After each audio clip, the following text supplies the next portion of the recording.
And good morning, everyone. Hope as everyone's doing well. Thank you very much for joining me again today. Sorry about being a little bit late. I had to restart my computer. It's still messing up now. I don't know what's wrong with it. Hopefully, you can all hear me okay. Because for some reason, my fan on my computer is going at full speed, and I can't turn the fan down, and it's as noisy as hell. So I don't know what's going on, but hopefully, you can all hear me okay. Let me know in the chat if you can't, but hopefully it's all okay. Let me just check. Yeah, it's blaming annoying. I don't know what it's all about, but hey, big up to everyone in chat. I hope you're all doing good. Thank you very much for joining me again. Um, yeah, we're going to talk more FSG, more Jurgen Klopp stuff on the video today. Stuff to get through. But big up to everyone in chat. Thank you very, very much for joining me today. Big up Jem, Ryan, and hope you're good, Gargle. Leverson 6 times. How you doing, my man? Captain Sal, Savarium. Bailey in the house. Nightly LFC, how you doing, man? Pac-Man. Just wind up the crank handle on his PC. Oh, man. It's a Mac. But my Mac is, I think, a bit old now and I need an upgrade. Big up to everyone in the house. I hope you're all doing well. So this is turn that crank harder, Jamie. The PC will start with better. Big up to you guys. Big up to everyone. Big up to Adam. Let's talk FSG. Laugh out loud. This gear. Right, guys. Let's talk about it. So, yeah, I apologise for the early show today, guys. It's just that yeah, we're busy later on, so no one's really about later. So I've got things to do and stuff. So earlier than usual, I apologise. And the sun is right in my face. So it is wiping me out a little bit. But big up to everyone. Hope you're all good. So, FSG. Yeah. Wow. FSG. What are we going to do about FSG, Liverpool fans? What are we going to do about FSG? Look, they came into the club, 2010? Took over Liverpool Football Club, bought Liverpool Football Club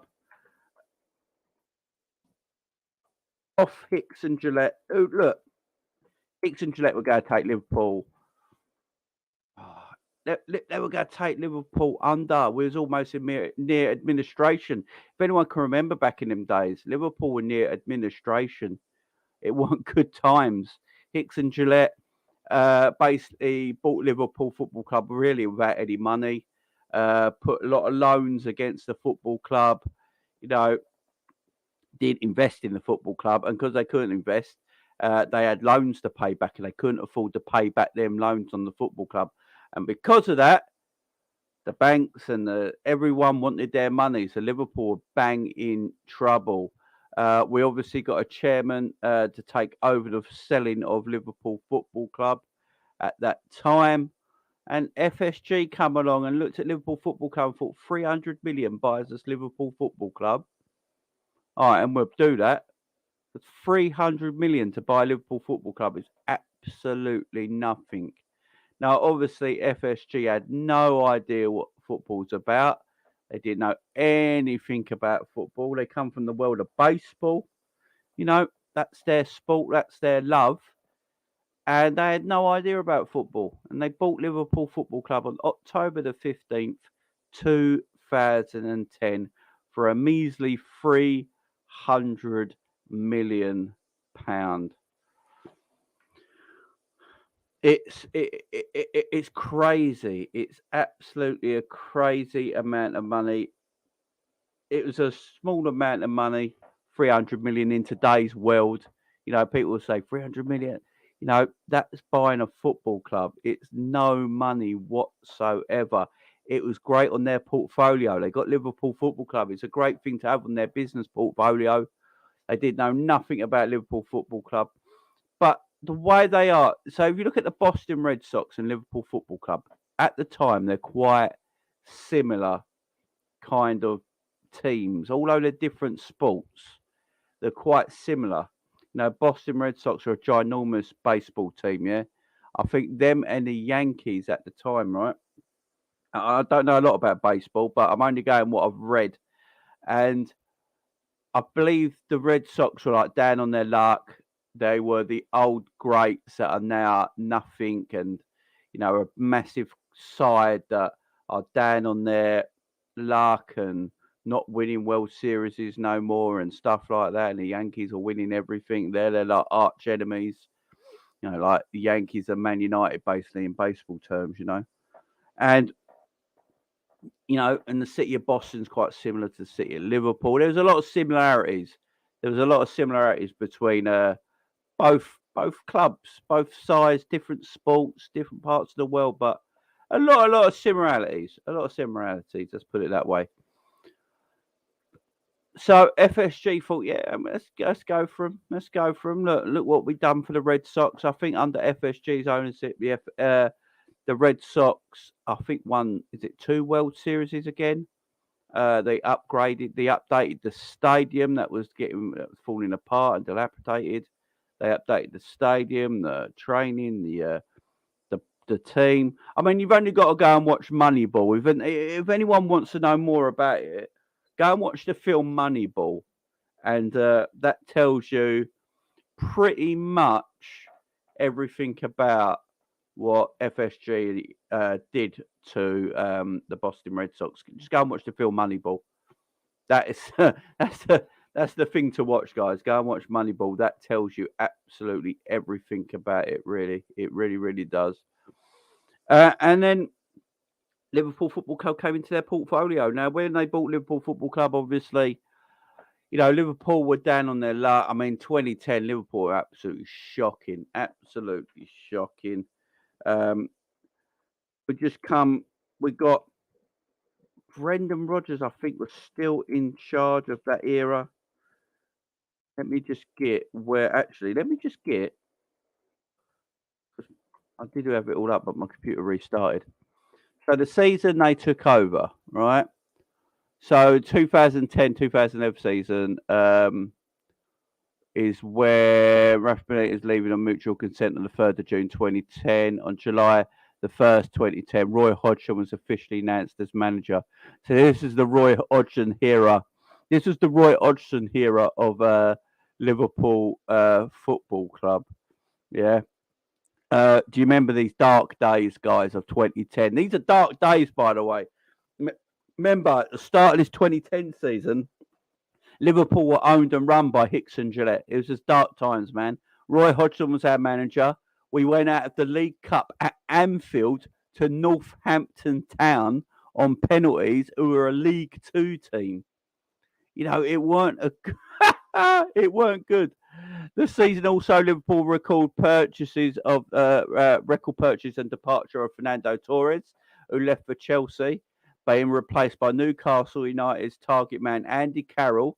Liverpool received £50 million for Torres and paid £35 million for Carroll. Fucking hell. We paid £35 million for Andy Carroll back then.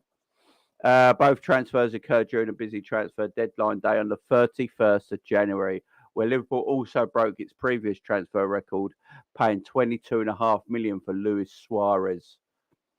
Yeah, so we brought Suarez in and Andy Carroll in the same time. It's mad. Absolutely mad. And obviously, look, they came in towards the end of the around October time. And then they appointed Brendan Rodgers as their manager. Yeah, Charlie Adam as well. Charlie Adam as well, man. Oh, big up John Conway with the super chat. I do appreciate it, my friend. Thank you very much to you. Big up Jamie and your family. Big up to you, my man. Thank you very much. Thank you very much. Thank you very much. G, I sent you a link if you're free, man. Morning, Doug. How you doing, mate? By the way, Carroll was on form in the first half of that season. We signed him. We can't act like he was shit. No. Andy Carroll was in great form. I remember when we actually bought Andy Carroll. I was quite happy about it at the time. I was actually quite happy about it when we bought Andy Carroll because, as G says, he was banging form. And yeah, there was not many better than him around in the Premier League at the time. So I was quite happy with that purchase. I ain't gonna lie. But then look, Liverpool were, as I said, when FSG came in, they didn't know anything about the sport. Liverpool was still being like run by different players. Like FSG ain't got all their people in yet. So we had Damien Comolli in charge of transfers and his team. Damien Comolli thought people like Charlie Adam were gonna be the next big thing in world football, and and things like this, and it just didn't work. No worries, G, no worries. And it didn't work. Charlie Adam, not obviously that great of a player. And then look, what FSG did eventually, we went through the Brendan Rodgers era, obviously, almost winning the title, getting picked by City, then the following season having a total collapse, losing Luis Suarez, never really replacing him with anyone decent. And we went through the mire. And then in that October, we sacked Brendan Rodgers and we hired Jurgen Klopp. Now, FSG were talking to Jurgen Klopp before they obviously sacked Brendan Rodgers.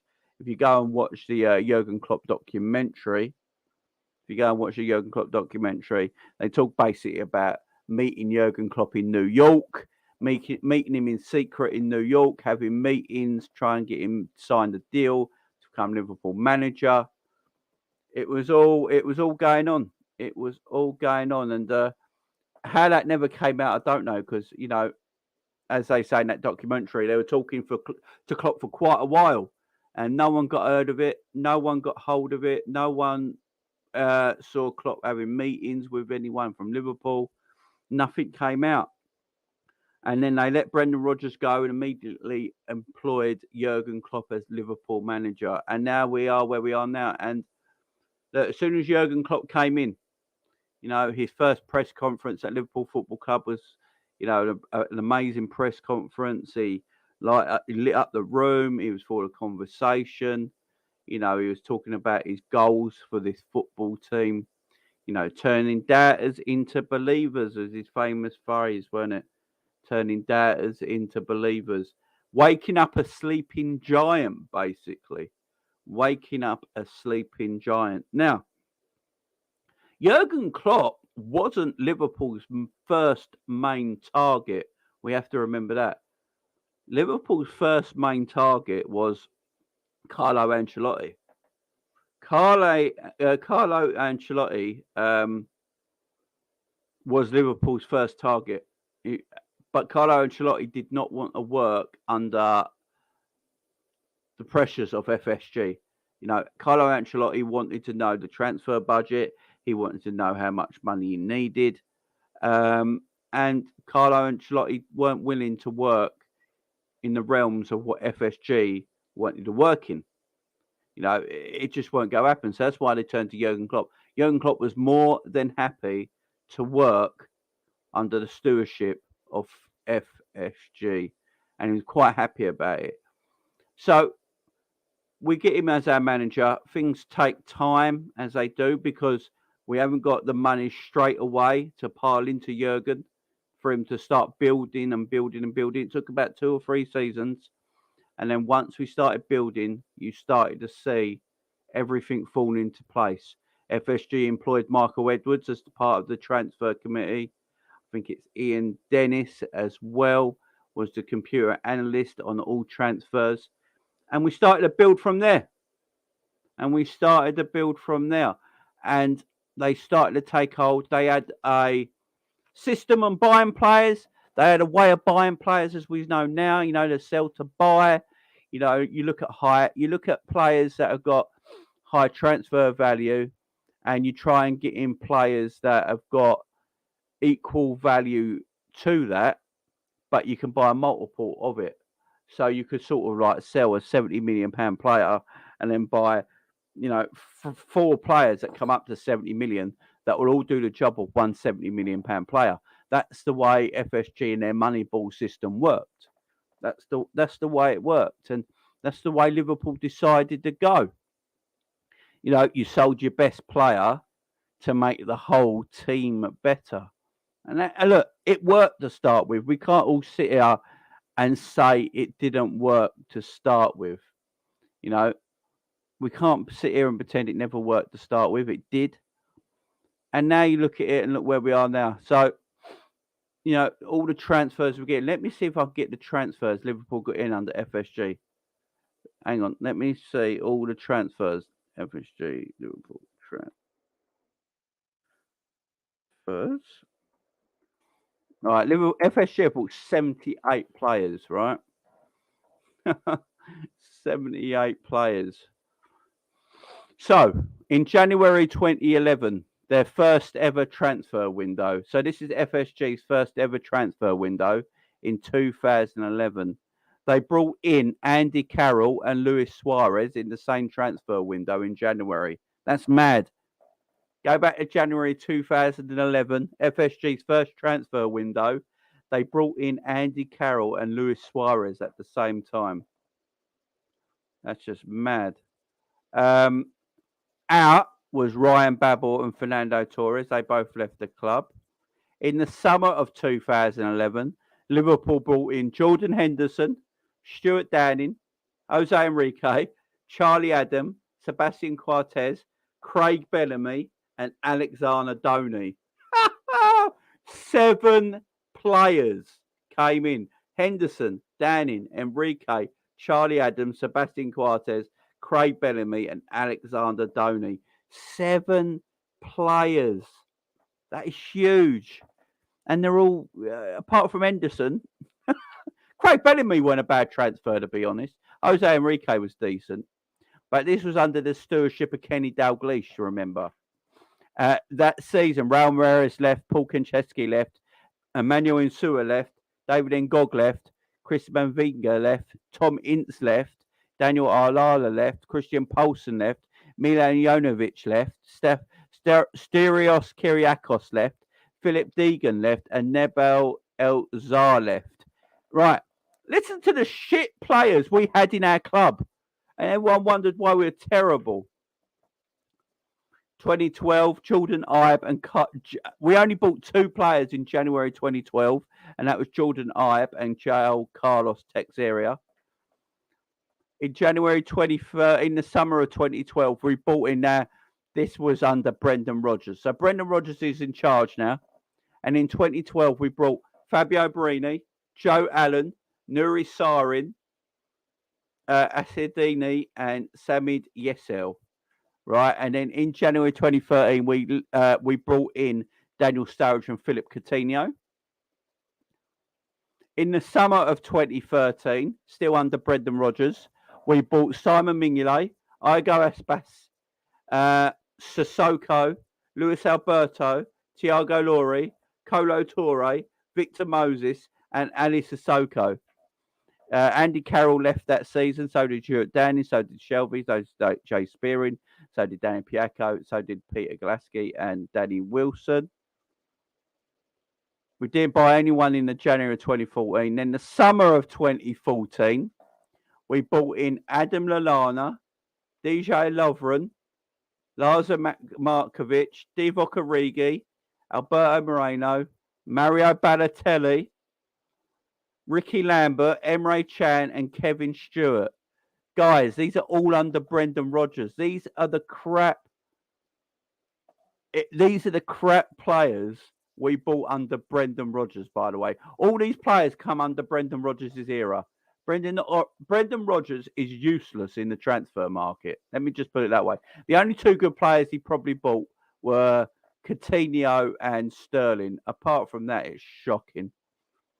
By the way, that season we let Luis Suarez go, Daniel Agger go. So this is what Brendan Rodgers thought was good. Let's let Luis Suarez leave, Daniel Agger leave, and Pepe Reina leave, yeah? And who did we replace Pepe Reina with? Simon Mignolet. I mean, Brendan Rodgers has got a lot to answer for.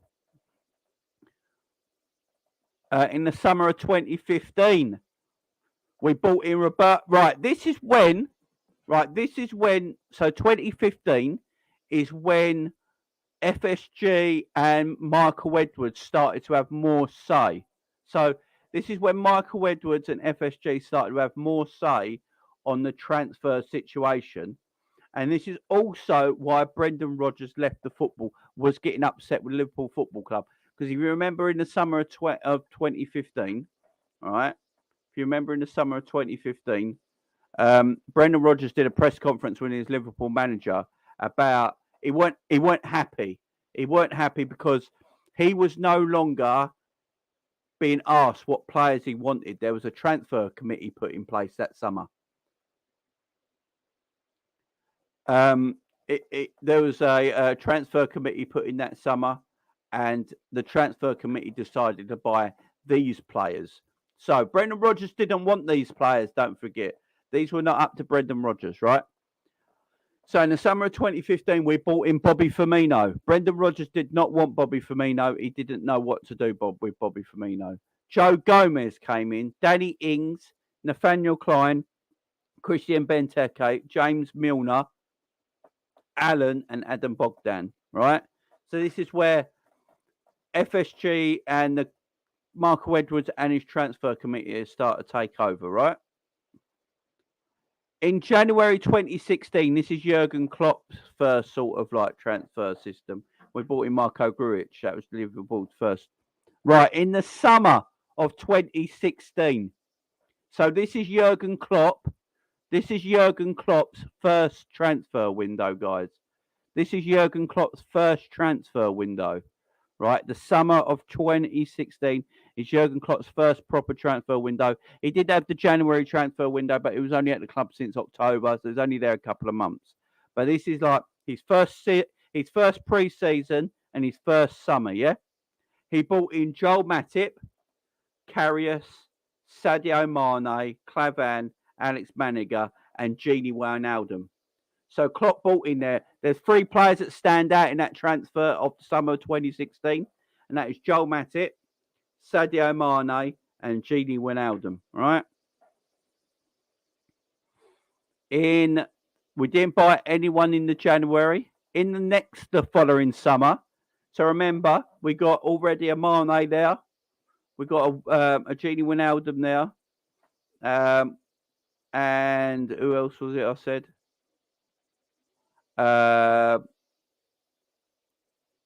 Joel Matip. So in the summer 2017, Liverpool went out and bought Mo Salah, Andy Robinson, and Oxlade-Chamberlain, right? So you got Robbo, Salah, and Ox in, yeah? So these are now under the Jurgen Klopp and FSG transfer. Obviously that year as well, Alex Maniga left, Andre Wisdom left, Lucas Leiva left, Kevin Stewart left, Mohamed Sissoko left, Pedro Chiravella left, Conor Randall left, Jay Ojo left, and Divock Origi went out on loan that year. In January 2018, we bought in Virgil van Dijk and Philip Coutinho left. Now, this is where everything gets a bit more, goes up market a little bit. Obviously, Coutinho left. Summer 2018, Alisson coming, Naby Keita coming. This is our best ever transfer window.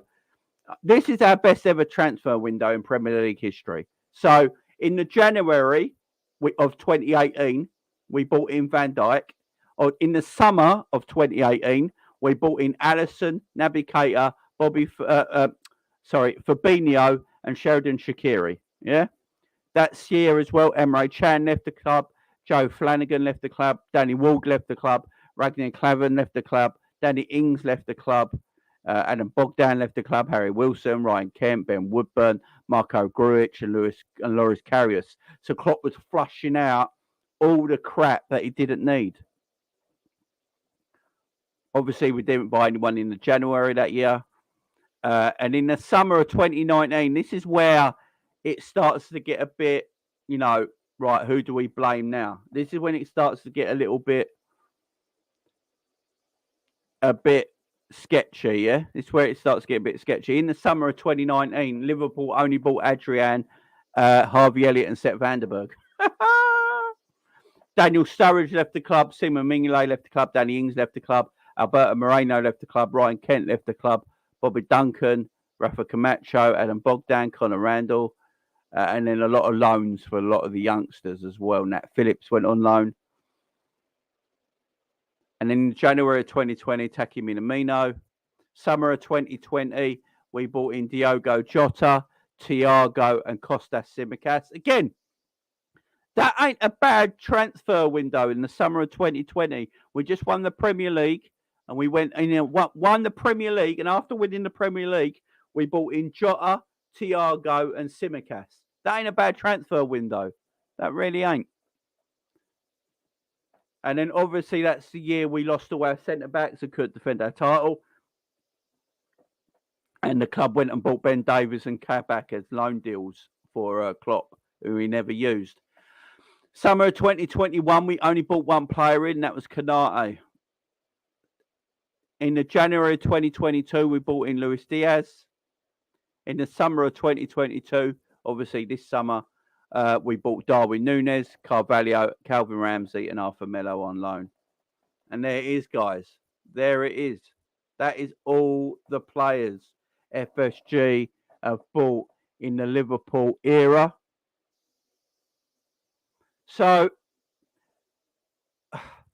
that is what Jurgen Klopp has been dealing with. So as you notice, for all them names I spelt out, as soon as Jurgen Klopp came into Liverpool Football Club, Liverpool started to get rid of a lot of players. You know, Klopp was flushing out all the crap. Liverpool were flushing out all the crap. And there was players there that Klopp didn't want. So it took a while to get Liverpool under Jurgen Klopp to get rid of all the crap in his side. Links in the chat, man, if you want to come in.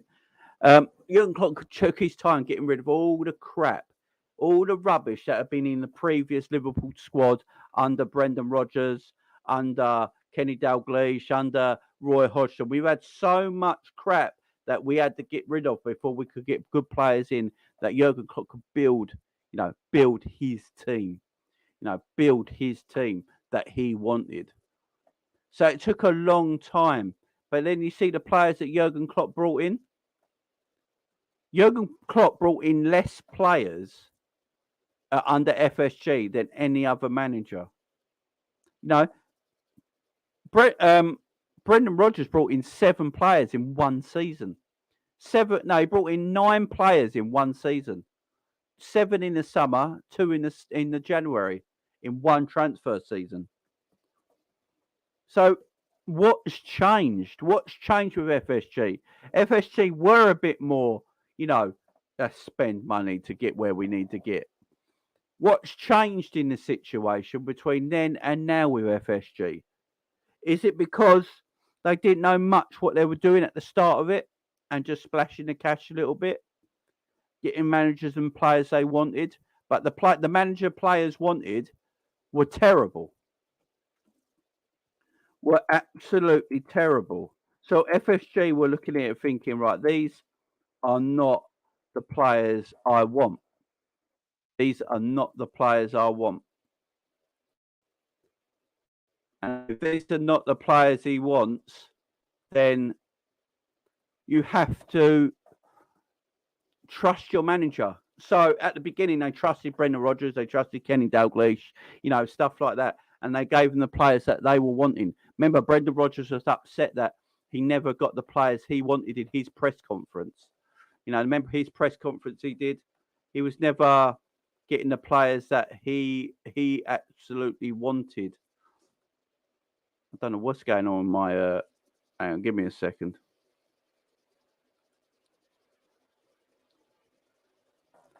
I don't know what's going on with my Wi-Fi. Hang on, guys. Hopefully it comes back on in a second. He never got the players he wanted. So they let FSG. So FSG were like, "No, we can't be doing this. These players are terrible, man. These players are absolutely terrible. Let's get the players we need in." So Klopp came in, had a totally different. They worked together. FSG and Jurgen Klopp worked together on the players they wanted to buy, who to get in. So I didn't mind it so much. But now you look at it and you're like, what is going on with Liverpool right now? What is the main problem with Liverpool right now? Because if you look at Liverpool now, we're all over the place. Liverpool haven't bought a midfielder since they bought Thiago 4 years ago. What is it? We bought one midfielder in 4 years. One midfielder in 4 years. It's mad. What is going on there? What is going on with Liverpool Football Club and the midfield situation? Why are we not buying midfielders now? You know, I've gave you a list of all the 72 players FSG have bought under Liverpool Football Club. Why are we not buying midfielders? Where's the neglect there? We needed defenders. We went and bought Kanate. We have bought three forwards in the last 12 months, but we've not bought a single midfielder. Now, in the summer just gone, Liverpool wanted Tuchemeni, right? I was happy about that. Tuchemeni, Liverpool, you know, massive bit of business that Tuchemeni wanted to go to Real Madrid. Fair enough, okay? When a player comes out and says he wants to go to Real Madrid, you know, you give up on it. You know, it's not going to happen. My problem is about it. Yeah, I'm not worried about that. If another player wants to go to another club, yeah, if another player wants to go to another club, you know, there's not much you can do about it. Yeah. And the problem with the Real Madrid deal with Tuchemeni went at a time where PSG knew Real Madrid had money because they just tried to buy Mbappe. Because they just tried to buy Mbappe with God loads of money, PSG were like, no, we can't have Mbappe, but we know you got money. So here you go. If you're trying to buy if you're trying to buy Mbappe, you know, Monaco were looking at it and going, hang on, Real Madrid they've got this much money, right? If you want Tuchemeni, this is now the price. This is now the price. And Liverpool were like, well, we ain't going to pay that price. Plus, he wants to go to Real Madrid. So if he wants to go to Real Madrid, let him go to Real Madrid. I ain't got a real problem with that. If a player decides he wants to go elsewhere, you're probably not going to get the best out of that player playing at your football club. So that part of it don't really bother me so much, yeah? My problem is that Liverpool never had a backup. Liverpool never had a backup to sign anyone else. This is my problem. This is my problem. Liverpool never had a backup to anyone else. The bid was made for Tuchemeni. Tuchemeni turned it down and went to Real Madrid. I mean, it's a fact. Liverpool even spoke about it. Jurgen Klopp spoke about it in a press conference in the summer when he was doing a press conference, said we tried to sign a player, but he decided to go to Real Madrid. Yeah? We all know who he's talking about. He's on about Tuchemeni. Yeah? Tuchemeni's even spoke about it, said he spoke to Liverpool, but his heart was on Real Madrid. Not much you can do about that scenario. That's fair enough, yeah? That's fair enough. My problem is, where is the next player behind him? Why is there no plan B in case you can't get plan A? We can't surely be putting all our efforts into one player all the time. Surely there's other players out there that could fit into this Liverpool system and the way Jurgen Klopp wants to play. Remember, Jurgen always says it has to be the right player. It has to always be the right player. Yeah, and if it's not the right player, who do you get in? Who is the right player? I don't get who the right player is. I saw Camavinga go to Real Madrid for like 20 odd million. Was he not the right player for Liverpool? Were Liverpool not scouting Camavinga? Were Liverpool not taking any notice of Camavinga? You know, it's Jude Bellingham that you hear and all of Liverpool Football Club. Is Jude Bellingham the only one Liverpool can actually go for? Is there no one else Liverpool can go for? And now we're hearing that the Jude Bellingham deal is dead on its arse. Yeah? Liverpool are now not going for Jude Bellingham. It's a dumb thing. It ain't happening now. None of this makes sense to me. Big up for Ant sending me this. So Liverpool are interested in Napoli defender Kim Min-jae, is it? And Virgil van Dijk's injury may see them step up their interest in the January transfer window. I tell you what, he's a fantastic defender. But how much does he go cost? Kim Min-jae, is it? From Napoli. Excellent defender. But how much does he go cost? You know what I mean? It's just one thing and another. It's just one thing and another. It never makes sense to me. Nothing makes sense to me with this football club right now. And as I said, Tchouaméni never happened. So what happens? We go in for Jude Bellingham. Jude Bellingham, we are told by everyone at Borussia Dortmund that Jude Bellingham is not for sale this summer.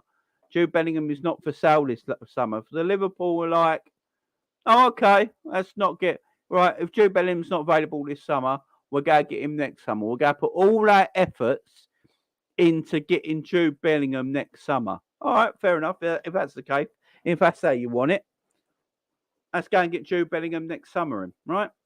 No problem. And now we're like, hang on. And it's like, we sit there and think about it. You know what? We're watching this Liverpool team start the season, right? I was all hyped for the start of this season. I'm all hyped for the start of this season, yeah? And we win the Community Shield against Man City. I'm hyped for it. I'm like, yeah, we're looking good. And then the first 2 games of the season, we draw both games to Fulham and Palace. I'm like, oh my God, we look shocking. This midfield looks old and decrepit now. So from there, me, you guys in the chat, other Liverpool fans, Liverpool YouTube, everyone's talking about it. We need at least 3 midfielders. So why is one Jude Bellingham in the next summer going to be the answer to all our prayers? He's not going to be. It won't work. He ain't going to be the answer to our prayers. Of course he's not. Because if you buy Jude Bellingham for 130 million, we know FSG ain't got a lot of money. So how are we going to buy anyone else? Are we just going to buy Jude Bellingham and keep everyone else at the club? We'll be in the same situation next summer where we are this season because we've only got 1 extra midfielder. Makes no sense. It makes no sense to me to just put all our eggs in one basket for Jude Bellingham. It makes no sense. I don't get it. Because we'll be in the same situation. In fact, we'll have less midfielders because Milner's probably going to leave, the Ox is probably going to leave, and Keita's going to leave. So that's 3 midfielders down, and we're only going to buy 1 in Bellingham. So we'll be in exactly the same position. Actually, we'll be worse off because we'll have less depth in our midfield, and we've only bought 1 midfielder, and because he cost over 100 million quid, we can't afford to buy any other midfielders. It makes no sense financially to Liverpool. Right? Liverpool work in a certain way. Yeah? They work in a certain way. So what is the point? Because the Jude Bellingham thing, right? I've been thinking this for a while now. Jude Bellingham to Liverpool makes no sense whatsoever if you're run by FSG. Right? I can understand why Jurgen Klopp wants Jude Bellingham.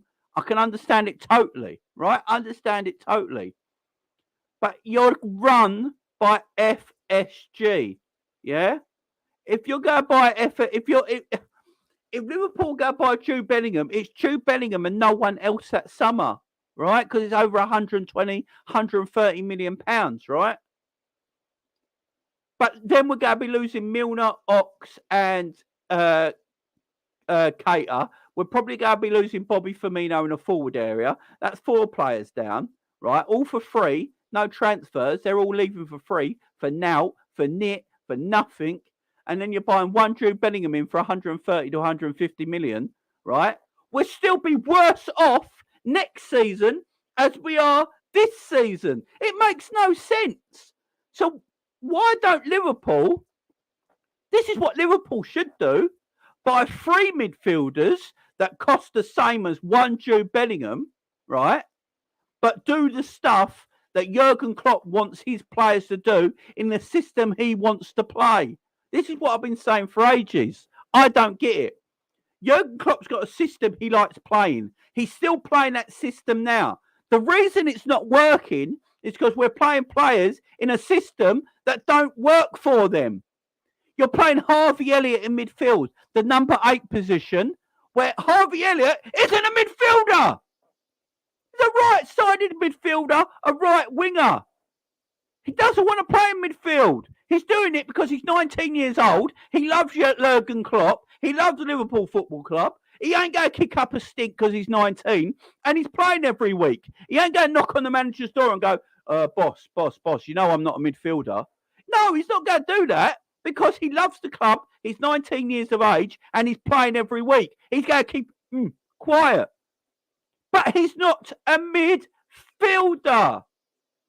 Plays on the right-hand side. Put him on the right-hand side, you see a better Harvey Elliott. But we're playing him in central midfield. Harvey Elliott does not know how to press. Jurgen Klopp is all about gegenpressing. It's all about gegenpressing. Gegenpressing, yeah? It's all about gegenpressing. He likes that big press upfield, getting the fullbacks really wide, attacking fullbacks, the centre-backs, really pushing up on the opposition, squeezing the opposition in the other half of the pitch, playing all their football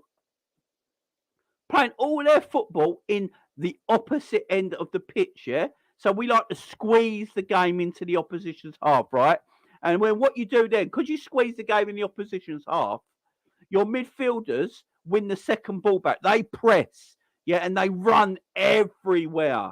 You know, go back and look at old clips of Wijnaldum and Fabinho. Fabinho sitting, you know, in that final third, winning the ball back high up the pitch. Wijnaldum making runs, moving, you know, getting the ball back, retaining possession, right? That's what Liverpool are great at, smothering, absolutely smothering the opposition, yeah? And you make them make mistakes. Go back and look at all the goals Liverpool scored in the Champions League and Premier League time when we won them trophies, yeah? We made oppositions make so many mistakes. We won the ball back, we scored the goals, yeah? They couldn't handle the pressure, right, that Liverpool put under them, right? That's the way Jurgen Klopp likes to play under Liverpool Football Club. We're still trying to play that way now. But we can't play that way because you're playing Harvey Elliott in midfield who's not a midfielder and doesn't know how to press. Thiago is not a pressing midfielder. He's a good defensive midfielder and good on the ball where you want Thiago. But Thiago, go back and look at him at Barcelona. Go and look back at him at Bayern Munich. He plays in a double pivot in a 4-2-3-1. Yeah? He has someone next to him. Yeah, he has that defensive midfielder next to him, someone in front of him, so he's protected. What happens when he's protected? The whole point of protecting Thiago is so Thiago gets on the ball in plenty of space to do what Thiago's best at, yeah, orchestrating the game. He doesn't want to be running around from left to right, from box to box, having to put in tackles and having to defend and press because it's not his game, so he can't do it. Do you know what I mean? So why are we carrying on playing a way that don't suit the players we don't have? So what's everyone's point? I'll get Bellingham in. So Bellingham's going to come in for 130 million, yeah? Bellingham's going to come in for 130 million. And all of a sudden, he's the answer to our problems. I think Bellingham's a fantastic footballer. But is he the answer to our problems? Of course he ain't. Would he help in our problems? Yeah. But the problem is we need more than Jude Bellingham. All right? We need Jude Bellingham and 3 others. All right? This whole thing needs turning round. But FSG aren't going to buy Bellingham and 3 others. So in other words, we've got to look at it in another way. So now you get this nonsense. This nonsense comes up. Let me tell you.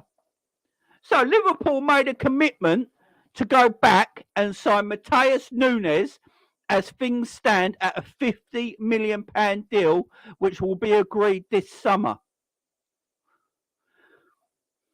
Work this out, because I can't. So, Matheus Nunes was heavily linked with Liverpool Football Club this summer. Liverpool were heavily linked with Matheus Nunes for the whole summer. Jurgen Klopp didn't want him. Jurgen Klopp did not want Matheus Nunes at this football club, yeah? Matheus Nunes was not wanted by Jurgen Klopp at this football club, yeah? Jurgen Klopp didn't want him. All of a sudden now, we're looking at it and going, hang on, we fucked up. We actually do want Matheus Nunes. So I tell you what we're going to do. We're going to go back in for Matheus Nunes for 50 million, paying £6 million more than we did if we got him in the summer. And we can't get him in January because he can't be registered to 3 teams in one calendar year, in one calendar season. So you've got to get him in the summer, right? This is where all this is madness, right? So obviously with the signing of Matheus Nunes for 50 million, yeah, there is no way on earth Liverpool will go buy Jude Bellingham in the same summer, right? There's just no way. And in my opinion, these are the players we should be buying, right? Look at the way Jurgen Klopp plays football. Look at his system, his tactics, his stuff like that. Go and buy the players that suit your system. Go and get these Nuneses in, things like that. Go and spread, get these players in. Now go and get the geezer from Brighton, Casado, right? Get him Nunes, Casado. Get them in your midfield. You'll see a different midfield and a better midfield because it will do the job Jurgen Klopp wants them to do. I feel sorry for the players at the moment. This is why I'm coming to why this FSG versus Liverpool, Jurgen Klopp debate here. Because there's something not fucking right. FSG are fucked up. I have never been an FSG out guy ever. John will tell you this. I've never been an FSG out guy, right? Fucking facts.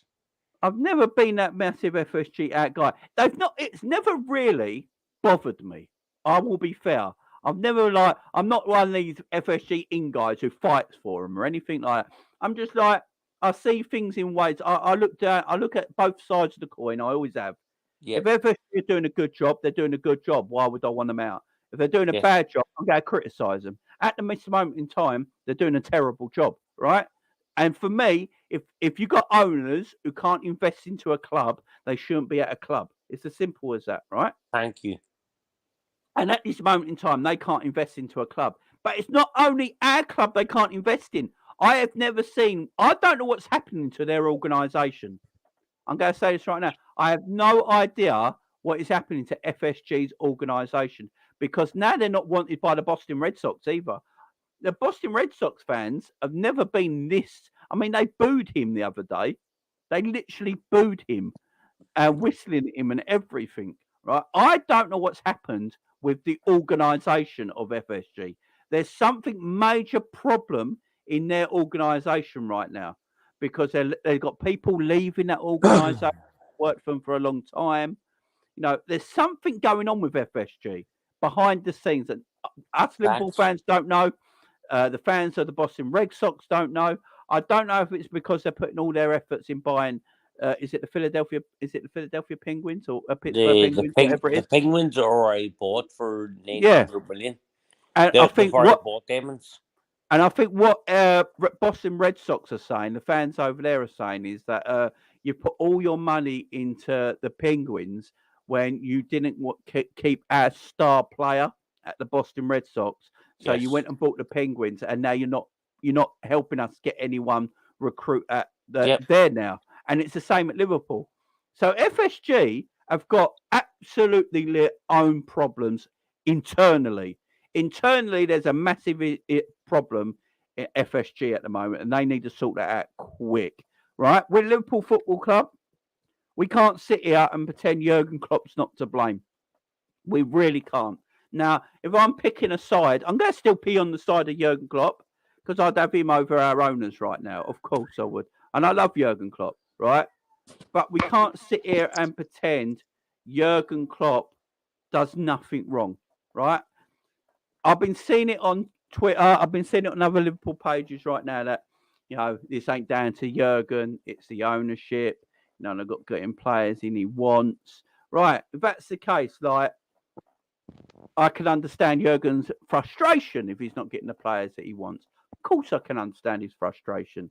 But you can't tell me the team we got, the squad we got is shit. You know what I mean? That's my problem. Jurgen Klopp has got midfielders like Fabinho and Thiago, right? And Keita, and these are decent footballers, very good footballers, yeah? He's got players in his team he can be successful with. My issue with, at the moment is that this midfield, I don't think would look as bad if he changed the way he was playing, right? Change the way you're playing, change the system, right? When you play such a high line with that fullbacks attacking like mad, the two centre backs basically sit on the halfway line, and then you're asking midfielders like Harvey Elliott and Thiago to press when they don't press, and it's not in their natural game to do that.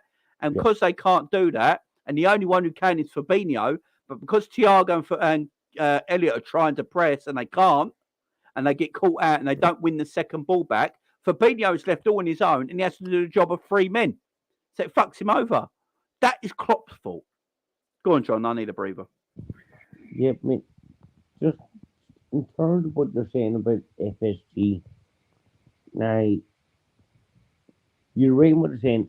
FSG as a company, as an organisation, are an absolute mess. There's a reason why Liverpool fans don't like them.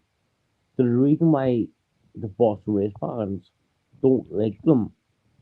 There's actually a reason why the club they just literally just bought, the Penguins, they don't like them either.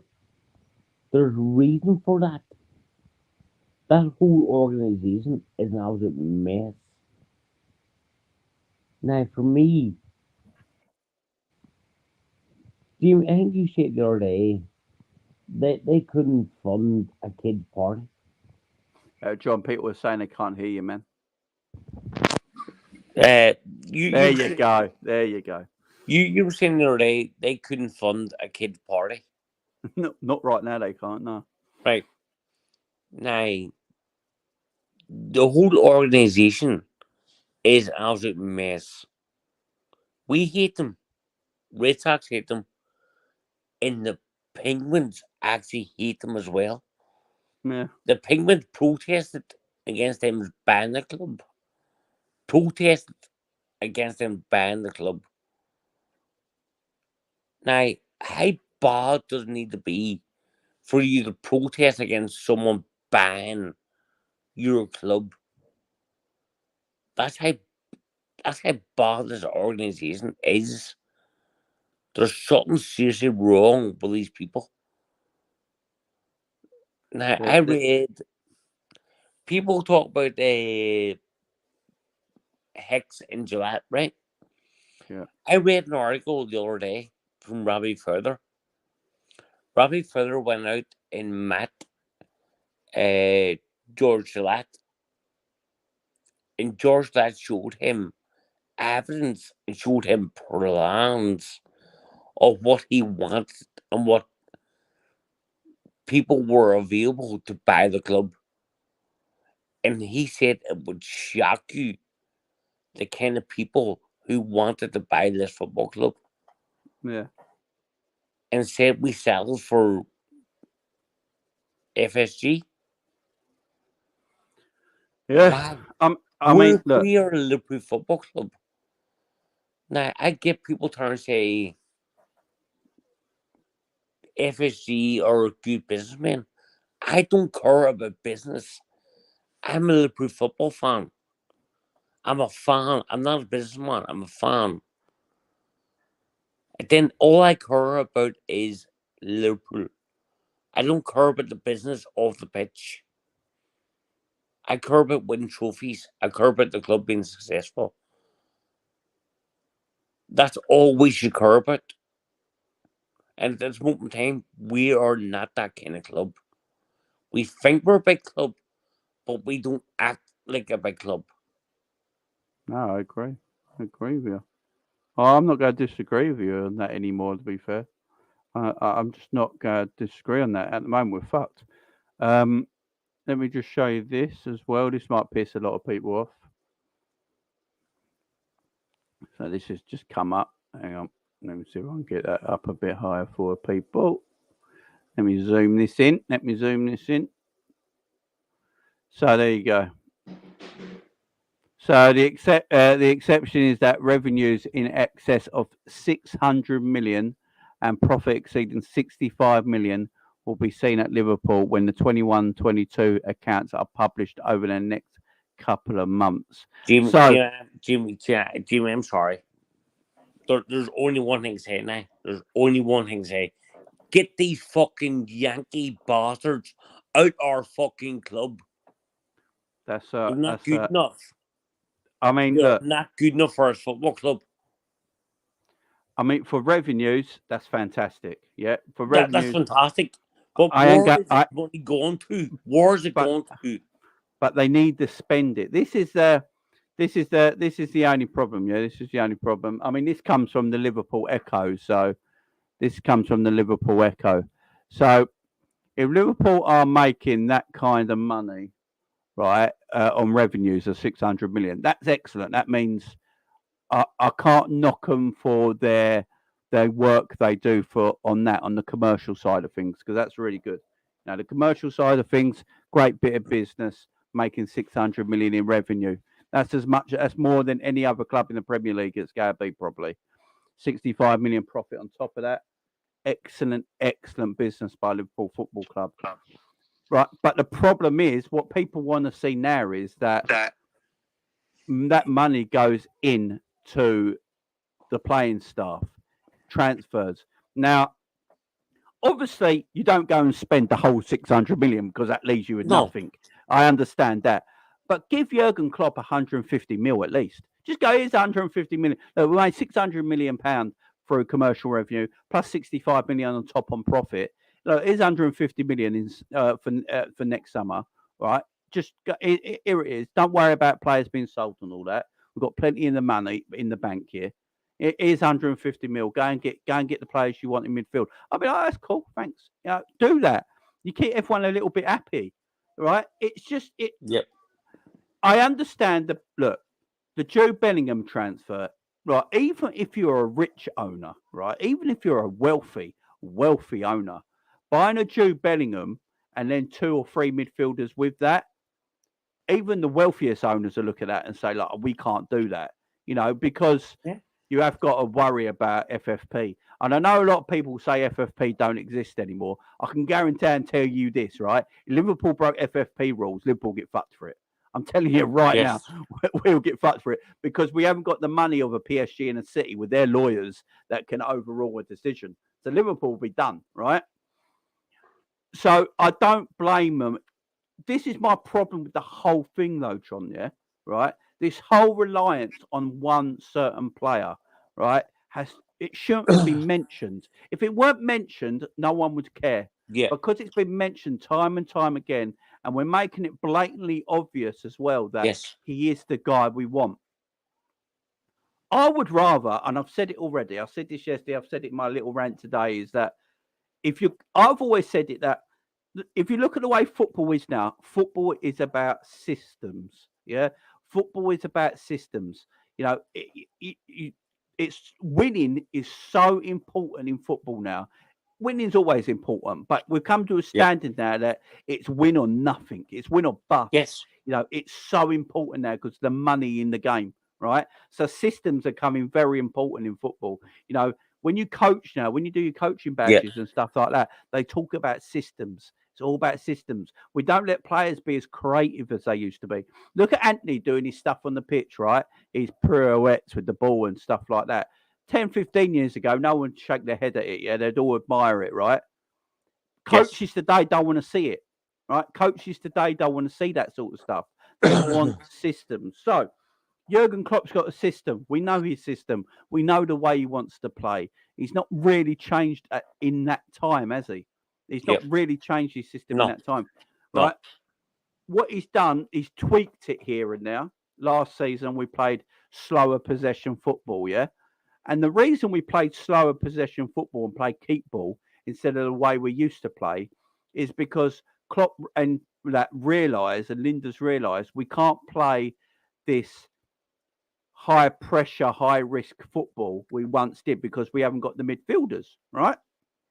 Yeah. So why have we gone away from that this season? Last season we played this short, boring passing, side to side, back to the goalkeeper, side to side, back to the goalkeeper. I was moaning about it. Everyone was moaning about it. It was boring to watch. But look, we went in all 4 competitions last season, almost did the impossible. So, in part of it worked. Yeah, we took Man City to the last day of the season in another beautiful title race. Liverpool, Man City were 1 and 2. In club football. We went to the final of Champions. We went to every final. We won 2 trophies. So the way they played last season, it might not have been eye-catching for us fans, but on the pitch it worked. All right, on the pitch it worked because they noticed that we're getting Thiago where we need him. Thiago looked great last season when he played. Everyone was raving about Thiago because we played him in a way that highlighted how he should be playing. But this season, we have seemed to have gone back to the old way of playing. High press, fullbacks really high and wide, attacking fullbacks. Yeah.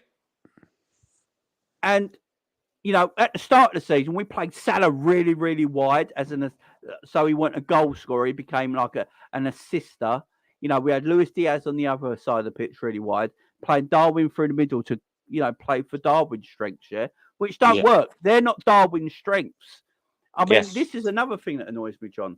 We said we scouted Darwin Núñez, yeah? We've been scouting Darwin Núñez for 12 months, apparently, yeah? Right? So if that was the case, and we have been apparently scouting him for 12 months, how did we not know how to play to his strengths then? Well, because they're not his strengths. But do you mean the one thing I will say is Liverpool were offered. We were literally offered, and it's come out today. Well, yesterday came out. Sorry, that we were offered. What's the guy's name? Nkunku. Nkunku. We were offered him. We were literally offered him, and we turned him down for Darwin Núñez. Yeah. Now, for me, this is no disrespect to Darwin Núñez because I think he will be a quality player. I do. But if you ask me personally, who I'd rather have Nkunku over Darwin Núñez in the other week. Jurgen Klopp and Pep Lijnders reportedly opted for Darwin Núñez over Christopher Nkunku. Yeah, but this is the problem. Who is in charge of this club? Is it Jurgen Klopp or is it Pep Lijnders? That's the thing, man. Who is number one? Who is number one? This is what I don't get. Exactly. I don't get it. Who is in charge? Pep Lijnders or Jurgen Klopp? I don't understand it. Because if it's Jurgen Klopp, then that Jurgen Klopp makes decisions. If it's Pep Lijnders, then Jurgen Klopp, it's time for you to fucking go. What is the point of having Jurgen Klopp at the club if Jurgen Klopp is not making decisions at this football club? Ends his background, man. There is no point having him. Riddle me this, riddle me that. Big up, Ends. How you doing, man? Big up to yourself, Jamie. Thanks for having me on, man. Big up, John. I heard John. Hey, listen. I heard you getting onto the owners, man. What did the owners do now, man? What's going on? What have the owners not done? What they haven't done is sold the club yet. That's what they haven't done. Okay, I will say on selling the club, that will take a long time. Yeah, I mean, I will say it's not like selling your car.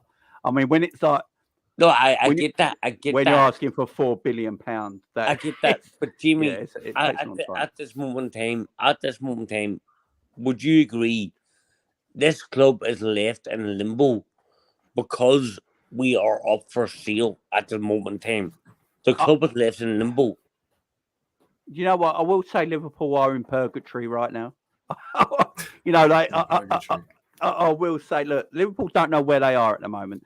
Us as fans don't know where Liverpool are at the moment. If us as fans don't know where Liverpool are at the moment, does the players know where Liverpool are right now? Does the manager know where Liverpool are now? So there is a situation that, as I said with the owners before, right? I've never been an in and out. I don't really, when FSG are doing well, I'll give them their due. They're doing well.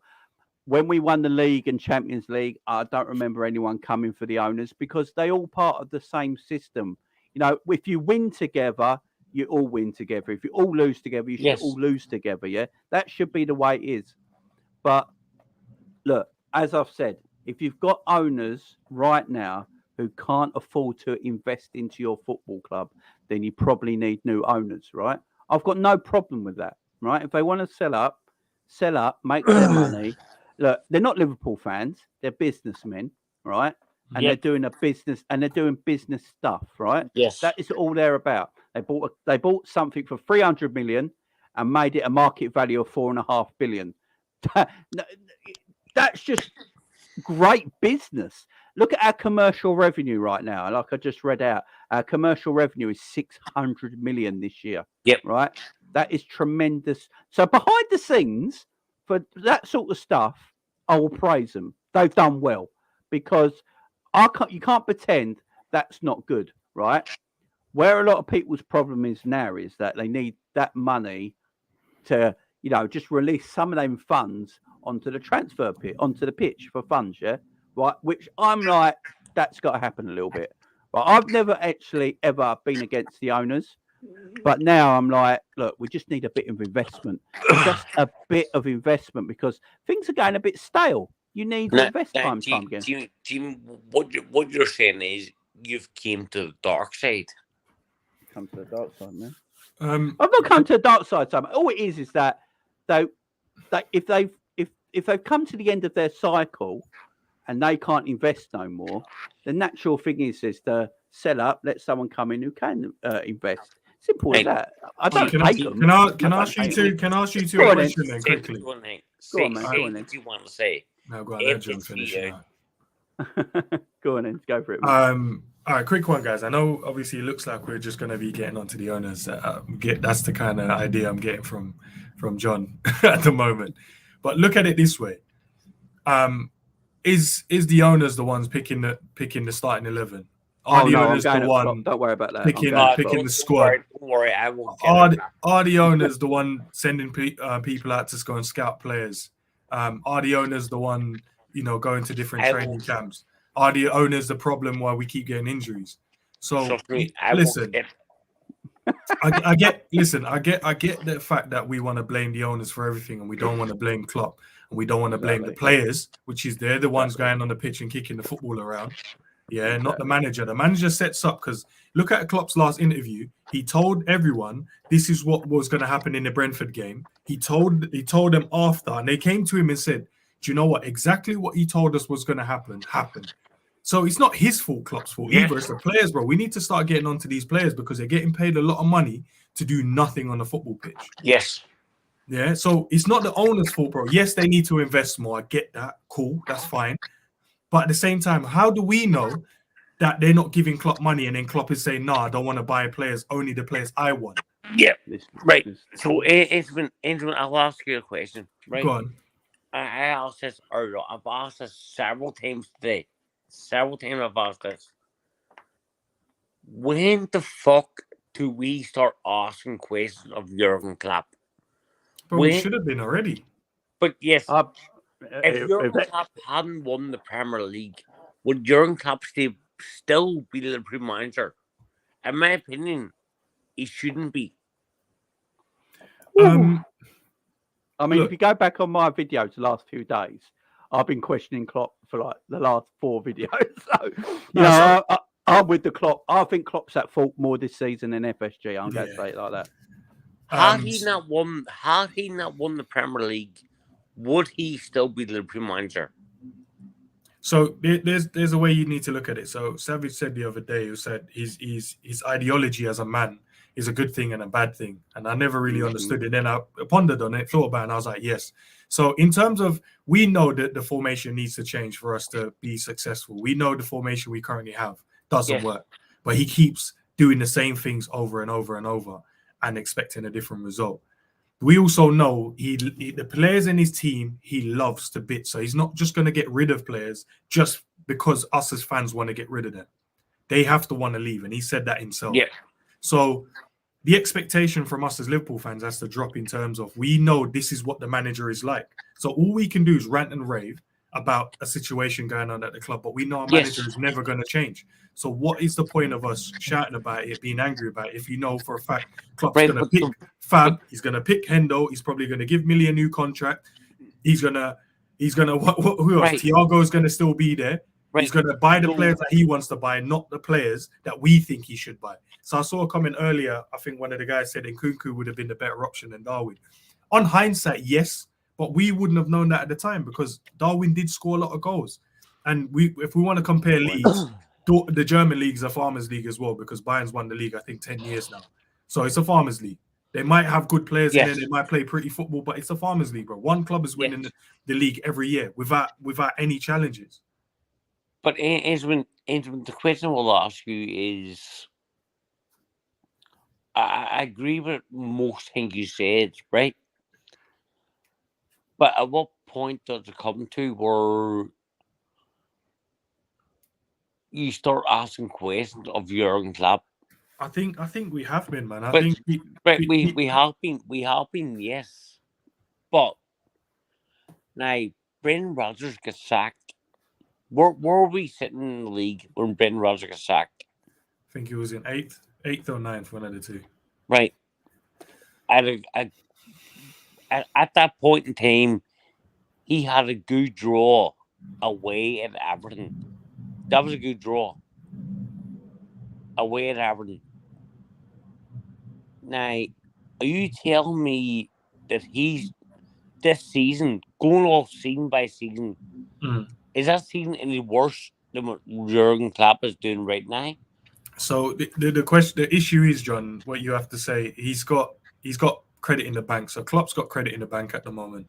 Look, but he's won us a Champions League. He's won us. Does that credit in the bank run out? It's a tough one to. It's a tough one to say, bro, because at the end of the day, he's won us a trophy that we hadn't won in 30 years, bro. Right. So are we going to hang on to Jurgen Klopp for the next 30 years because he won? No, we're not going to. But at the same time, if the fan base only wants to blame the owners, then we're going to have to keep Klopp because no one else wants to blame Klopp. It's like as soon as you say something about Klopp, we just hang on to a manager because he's won us a Premier League trophy. We hang on to him for the next 30 years. Nah, obviously, I don't know. I can't speak for every other fan, but personally myself, and I was talking to G about this yesterday and today, we're happy for change. We're happy to have a new man coming. Whether it's a good thing or a bad thing, we will have to find that out when we cross that bridge. But what's happening at the moment with our fan base is that we're more happy to blame the owners than the actual players and Klopp. Klopp and the players are the ones. At this point in time, I wouldn't be against a change in management. I wouldn't be against it. You got to say it with your chest, though, because most people don't want to hear that stuff. The way I look at all this, right? The way I look at it all is that Klopp. I don't know who runs the football club right now. Does FSG run the football club? Does Jurgen Klopp run the football club? Does Pep Lijnders run the football club? Julian Ward run the football club? I'm not sure. I want everyone to have their own role in this football club. For me, Klopp's got too many roles. I just want him to be the coach and manager of this football club. Yeah. That should be it. He shouldn't be having any more roles. Pep Lijnders should just be his number 2 and he's an assistant. That's his role. Then you have scouts. That's their role. Then you have a sporting director. That's his role. Everyone should have their individual roles and concentrate on the individual roles. Right at this moment in time, Klopp looks like he's in charge of everything. Pep Lijnders looks like he's the first team manager. You know, it's all madness at the moment. The way we're playing don't make no sense to the players we have available right now. You know, we've got players available to us right now. For me, Klopp is making them look worse than they actually are. Yeah, because he's playing them in areas of the pitch and the situation of the pitch that don't suit their game. So you're making them look crap. Yeah. We have players in this squad, right? If Klopp just changed the tactics a little bit, changed the situation a little bit, we'd be higher up the table. Because you can't tell me these players are all dead. That's just a joke. Right? You know what I mean? So the transfers are weird. Like Matheus Nunes was wanted. The only one who didn't want him was Jurgen Klopp, and now all of a sudden Klopp wants him. It makes no sense. I don't get it. And if we got Matheus Nunes in the first place, quality player. Right, don't go what he's doing at Wolves, guys. I know everyone's going to go, he's shit at Wolves, he's shit at Wolves. Look, when you go to a club, you don't want to go to. Right? It's like the Mascherano. This reeks of the Mascherano thing, by the way. When he's, do you remember when Mascherano and Tevez, his agent, made them go to West Ham to put themselves in the shop window, and then they went to their real clubs after. You know that like a few months later, they turned up in January that year, didn't they? And by the summer, Tevez has gone to United, and Mascherano went to Liverpool. Right? Mm-hmm. You got it just stinks of that. So I wouldn't take what Matheus Nunes is doing at Wolves as a thing. Jota didn't look like a well beater at Wolves. Come to Liverpool, he looked tremendous. So I wouldn't take that as a thing. But Matheus Nunes, if he's a player Liverpool really want, go and get him. Just go and get him in the first place. It makes no sense what we're doing now. And now we're going to have to pay $6 million more for a player we wanted in the summer, but didn't want to get him because we had this thing about Jude Bellingham. Forget the Jude Bellingham thing. Let him go to Real Madrid. It don't make sense to FSG. Look, I've been saying this forever. Jurgen Klopp knows who owns Liverpool Football Club. He says it himself in press conferences. Don't ask me about transfers. You know who we're owned by. You know what the money situation's like at this football club. It's been like that for years now. Nothing's changed. Stop asking me, right?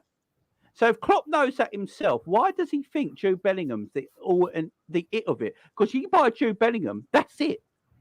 And what happens is you buy Jude Bellingham next summer and we actually lose a Milner, a Keita and an Ox and a Bobby Firmino.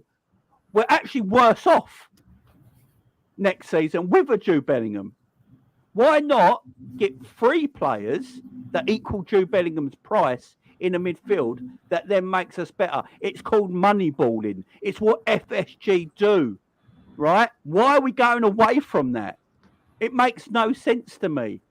Get 3 players in that equal a Jude Bellingham, right? We actually become a better team because of it. We actually be a better team for getting 3 players equal to Jude Bellingham's price in our midfield that do the job Jurgen Klopp want them to do, than buying 1 Jude Bellingham, losing 4 players in the summer, will actually be worse off. It makes no sense. Why are people thinking about that?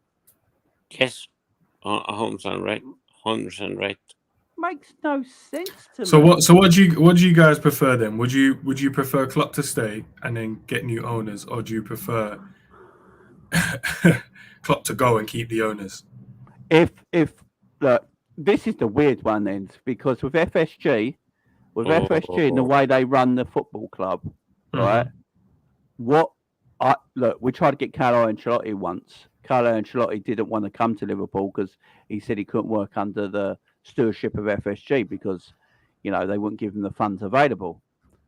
I don't know how many managers we could get that are going to be an upgrade. You always want to upgrade on what you got, don't you? You don't go from, you know, having a Porsche to then getting a Citroen.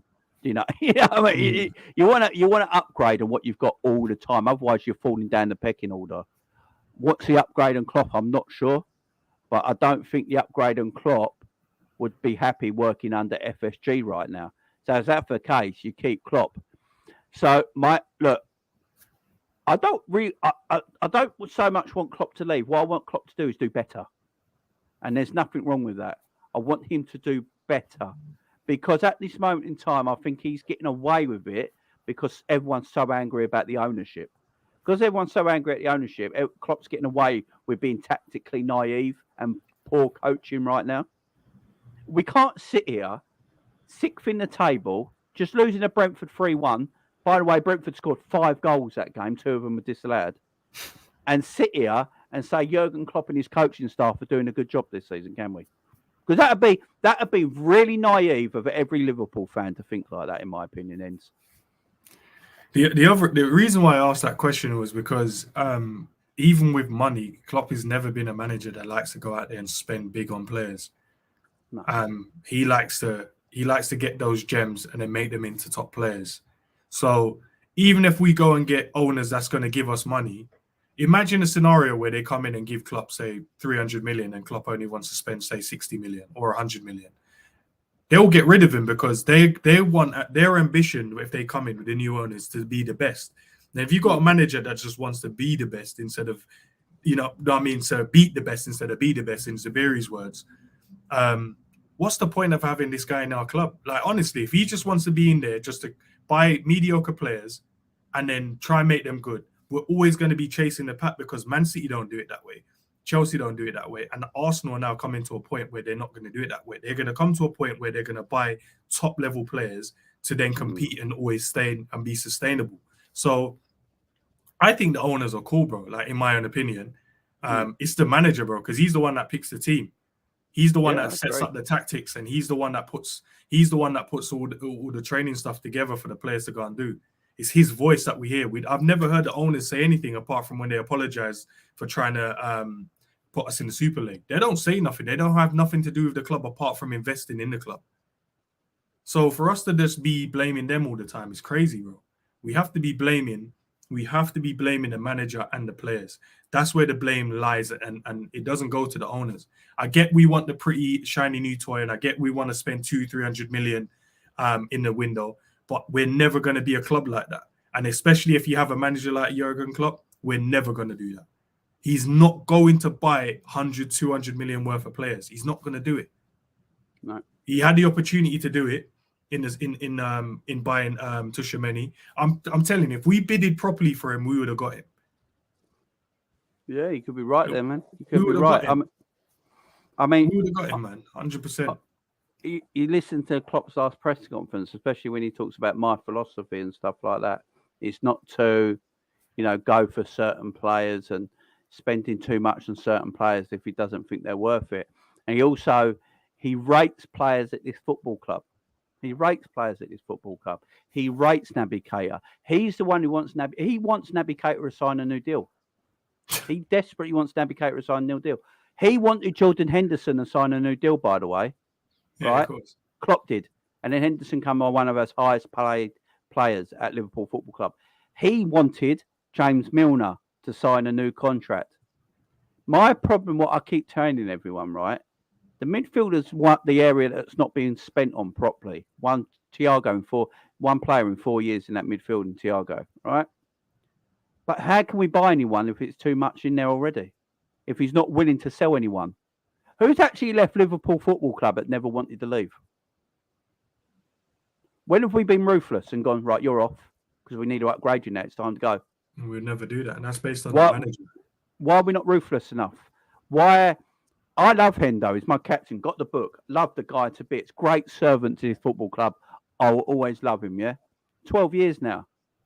When do we say enough's enough? Made him one of our highest paid players. Milner, brand new deal. If you buy Milner, you put Milner a brand new deal in, right? And you give him Hendo more wages and that. And the owners didn't want to do them deals, by the way.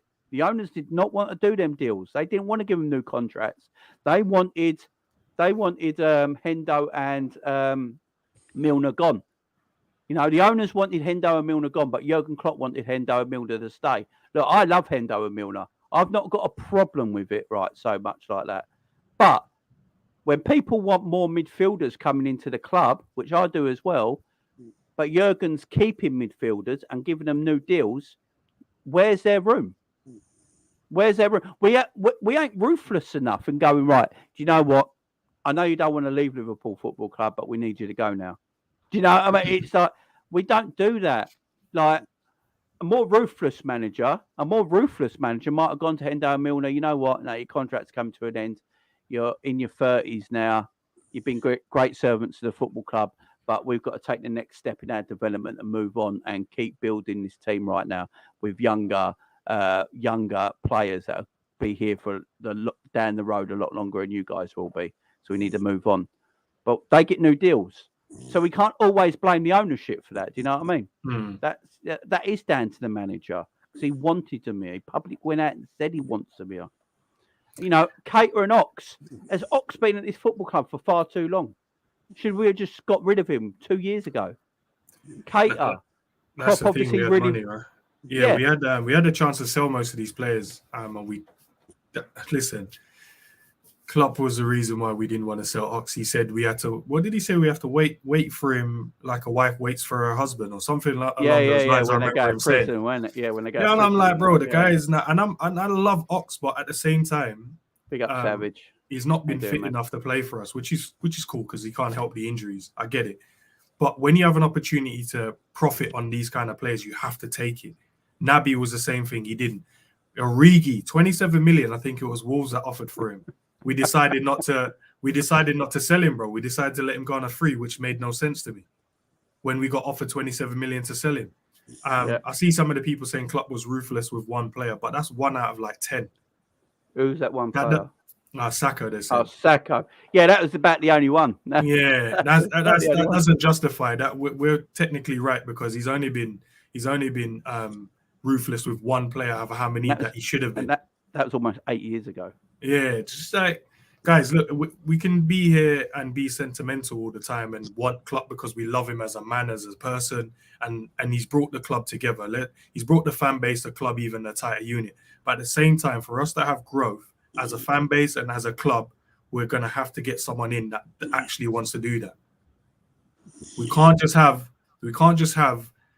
just playing on pure vibes, and because we have Klopp, we need to stick with him. Because look how quick we want to get the owners out. Look how quick we want to get them out. They haven't done anything wrong. They've made us profitable as a club. They've fixed up the stands that we needed work on. They've got us a new training ground. They've got in players that we need to get in. So tell me what they've actually done wrong, apart from the thing about, they don't spend enough. But at the same time, on the other hand, Klopp doesn't want to spend a lot of money on players. So who's actually done wrong? You have to weigh it up. Yeah, exactly. Big up Savage, like and subscribe, you bums. It's free. Big up Savage. Big up Cav. I believe we have the players that expect a top 2 finish in the league. Top 4 is acceptable. But outside that, we have to look at Klopp. Yeah, I agree.